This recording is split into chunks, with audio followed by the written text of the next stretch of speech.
Greetings to the Lunar Matrix. This is Elizabeth Shermer with an intuitive reading for the Lunar Matrix on Monday, November 12th. Today's reading is in anticipation of tomorrow's new moon, which occurs at 2:08 p.m., Tuesday, November 13th, that's Pacific Standard Time, and it runs through next Tuesday's first quarter moon, falls on Tuesday, November 20th at 6:31 a.m. And of course, the new moon always represents a new wave of manifesting potential. And so in a sense, this reading also covers the coming month because it introduces a theme and energetic potentials that we can work with creatively in order to access our own highest potentials in the days to come. This month's new moon challenges us.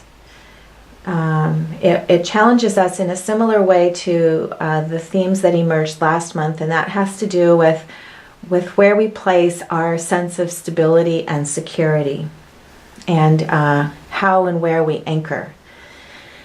Last month, if you've been following the readings, we received really powerful guidance, especially at the full moon and again in last week's last quarter moon reading. We received guidance to find our inner calm and to take our attention away from external circumstances that may be distracting or even chaotic, the storms around us, and pull within to an inner calm and sense of peace and even tranquility. And the opportunity to do that is of course always a powerful personal practice.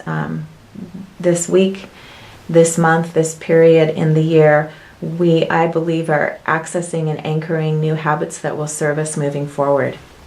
So the astrological chart for the new moon, which includes a solar eclipse, points to a similar theme or pattern, and that is that external circumstances in our lives will challenge us by activating our emotions and our emotional responses to where our security lies. A solar eclipse always pulls up from deep within what is hidden. As the moon crosses the face of the sun and darkens the sun, there's a moment or a period when solar illumination is gone and what is hidden and deep emerges. And so with the new moon in Scorpio, the eclipse is activating deeply hidden ancestral energies, both in the earth and in our own individual psyches. And what that means is that there will be gifts of ancient wisdom, again in our own lineage, but also all the ancient wisdom that's buried from all the eons of history on earth. Ancient wisdom emerging, and then also activating and releasing limiting beliefs and thought forms and habits and patterns that don't serve us. So all of that will be activated, and the cosmic energies this week support us by offering the ability for us to go within and anchor in our intuition and our ability to align with source energy, rather than looking for emotional security or stability from circumstances around us. So I threw a 3-card spread asking for guidance and clarity around these potentials. The card all the way to the left, the 9 of Wands, Strength, is a beautiful card for the auspices of this week. It in the position of body specifically, it's talking about our ability to anchor and come to a clear sense of strength and stability, both energetically and physically. The wands are the suit of energy. This is a card of clear energetic alignment. And it, in this position, is emphasizing a sense of physical health and stability and resilience that we'll be able to find.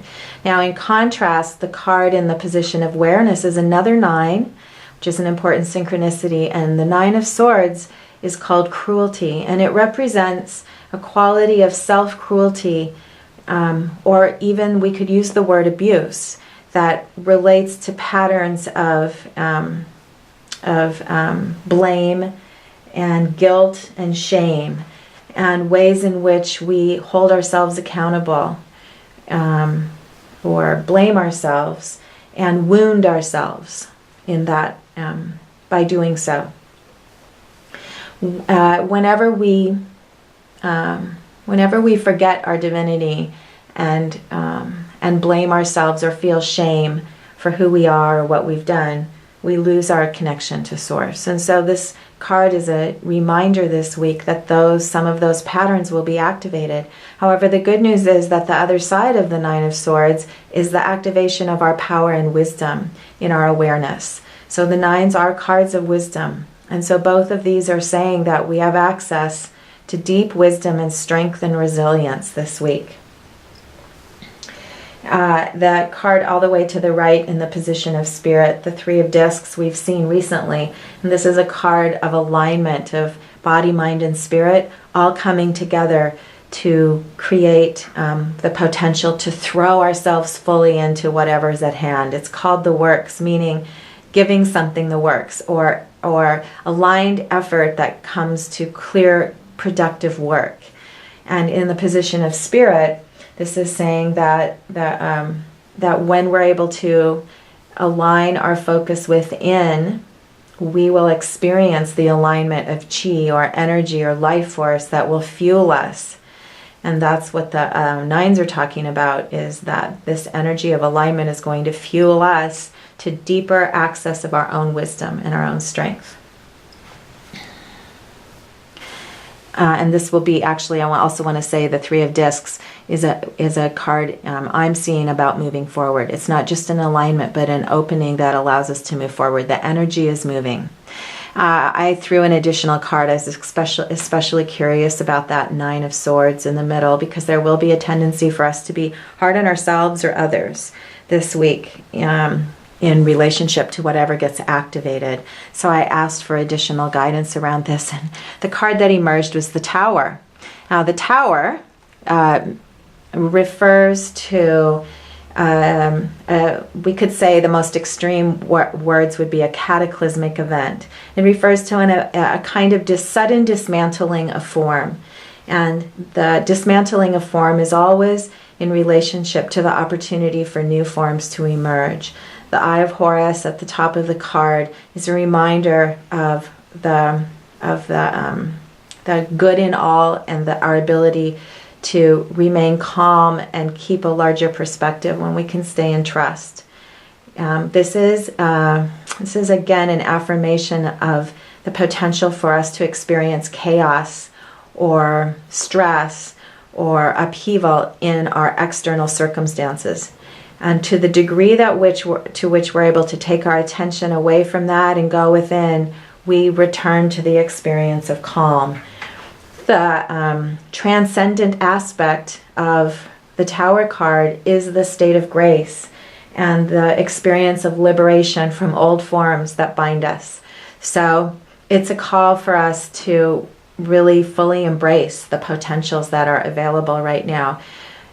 Celebrate this activation and release of old forms, because you're going to find when you can place your attention within that you have access to intuition and emotional guidance that will really help you connect with all the wisdom that's available right now. And that's that Nine of Wands strength card in the position of body.